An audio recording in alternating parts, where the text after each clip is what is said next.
Breaking news here on CBS Sports. Well, Jalen Brunson, right, their #1 guy, just 15 points, but he didn't have to do a whole lot when you've got the rest of the offense and the team clicking like they were. Time now to welcome in CBS Sports NBA analyst John Gonzalez and former 16-year NBA pro Al Harrington. And Al, you called the pregame. You said the Knicks were going to blow out the Cavs, and it was an epic whooping from New York. What was your reaction to the way the Knicks sealed their first NBA Finals in nearly 3 decades? Man, I was excited, man. I mean, this was a long time coming. You know, these guys have really, over the last 3 years, I feel like they've grown as a team and they kind of prepared themselves for this moment. So, you know, I feel like right now, obviously they are the best team in the Eastern Conference, which is showing that they're going to the finals. I think that they actually have another gear that they can kick into. The fact that they did, you know, sweep this series, it allows them to go and get some rest and, you know, kind of work on a game plan for whichever team comes out the West. So I like what they've done. I like the way that they're playing. I like the fact that, like, it's not one person that's doing it. It's a collective group effort. So when you go and have to scout against them now, it's kind of, you got to worry about everybody, not just Big Body Brunson. So, you know, just really excited for what's to come for these guys. And, you know, whoever comes out the West, they better be ready for a war.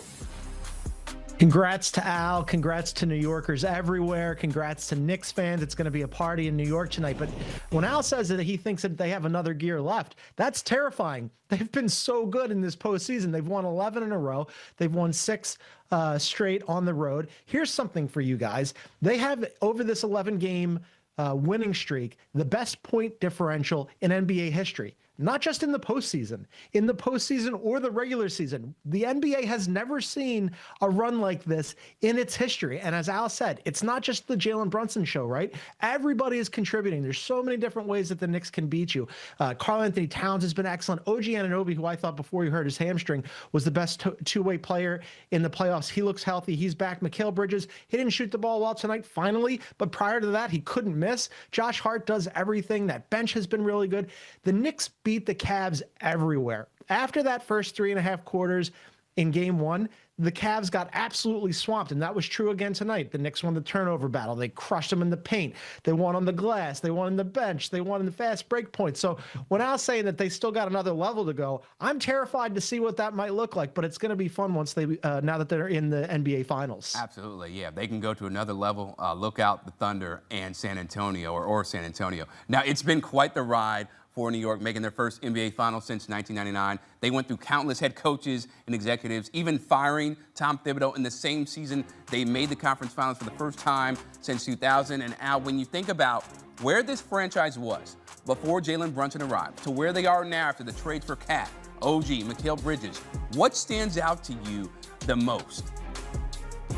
Man, I just think that the basketball guys finally took care of us. You know, there's been a long time where, like, you know, people always refer to the Knicks being cursed and it's just bad luck, just, you know, all around the organization. But, you know, I feel like ever since, you know, Leon Rose and Worldwide West came in, and I really feel like James Dolan really gave them the keys to the car. And I think he finally stepped back and he allowed them to really go and architect and build a team and a culture that everybody could be proud of. I mean, even when you see like all the ex-Knicks there and they're like, everybody feels a part of this movement and around this trajectory of around this organization. And it's, like I said, it's just a beautiful thing to see. And, you know, I think that once again, they can continue to build on it through this finals run.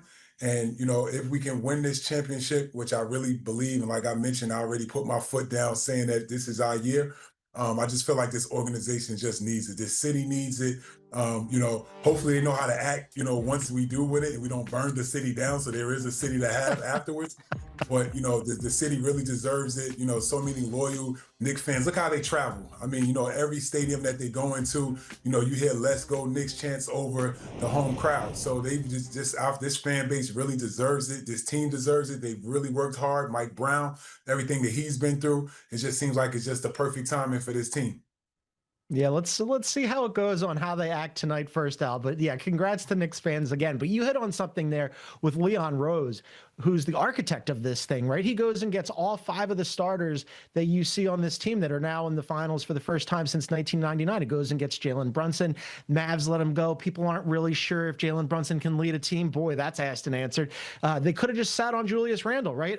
Let's trade him for Karl Anthony Towns. That worked out great. OG Anunoby, he was excellent and a part of a championship winning team in Toronto. Let's bring him in and he's going to level up. Trading the 5 first-round picks for Mikal Bridges still might be a little bit of an overpay, but those two Not guys if they win together, it all. Not if they win it all. Hey, John, if they win it all. It was all worth it, baby. Right? fair enough. That's what I'm saying. Like those two guys together, OG and Mikal on the wings, and then Josh Hart, who was traded over and over and over again, finally finds a home in New York. And then one more for you is them having the courage to get rid of Tom Thibodeau, a guy who took them to the conference finals for the first time in 25 years. And they go, look, we thank you for your service, and you took us farther every single year, but we think this team can be unlocked even to another level, to Al's point. We just needed the right coach to do it. And it's not going to be Tom Thibodeau. It's going to be Mike Brown, who's actually going to use his bench and is going to play in different styles and different ways and not just be super hyper reliant on Jalen Brunson every night. All the way around, top to bottom for this organization, the Knicks are finally proving that this is what Knicks fans have waited for so long. And again, congrats to that organization and that fan base. Yeah, Leon Rose, he doesn't speak to the media a lot, but his moves have been quite loud for this Knicks franchise, as he has been making the right moves clearly as they are now in the NBA Finals. And if you're the Knicks, you're obviously thrilled to see the Western Conference Finals tied at 2 games apiece. But if you had to pick, John, who do you believe New York would rather play in the NBA Finals? The Thunder, who have a lot of injuries or some injuries, or San Antonio? Yeah, I think the Knicks are probably just worried about themselves. It's a tough matchup either way, right? Because, look, you're playing your best basketball. You do get some more rest. In the last series, I was a little concerned about that with the layoff and how would they look against the Cavaliers, and they came out flat to start game 1, and then they just hit the accelerator and never let up after that. So I think whoever they play, the Knicks are going to give them a really good series. They're going to be the underdogs, though, against either team, right? Because even though the Thunder do have the injury to Jalen Williams and A.J. Mitchell, they're the defending champs, and they have the 2-time MVP, and they're the deepest team in the entire NBA. And then on the other side, if they play the Spurs have Victor Wembanyama, who is just an absolute game changer because we've never seen anything like him in the NBA. So it's going to be a tough matchup regardless, but I think it's going to be a really good series. And even though the Knicks, I think, will be the underdog in that series, they can beat both of those other teams. I wouldn't have said that before they played the Cavaliers, because I thought, okay, the Hawks were a little suspect. The Sixers gave them absolutely nothing. I figured that the Cavs would at least put up a fight because their first 4 guys are really good. Well, no. The Knicks said, we're infinitely better than all of those teams. So whoever they play, it's going to be a fantastic series. And I'll tell you what, the league office and Adam Silver, they don't care who comes out of the West, because regardless, the ratings are going to be blockbuster for this series. For sure. I mean, the Knicks right now, just putting their will on teams right now. And I don't think it really matters who comes out the West. But, if you ask me for who I would pick OKC. Just for the simple fact that, they are dealing with some injuries. Obviously the 2-time MVP, reigning champions, all that means a lot. But I just still think that the way that we're playing basketball and the fact that we have, 4 or 5, really 4 defenders that we can throw at him, I think that would be our better matchup over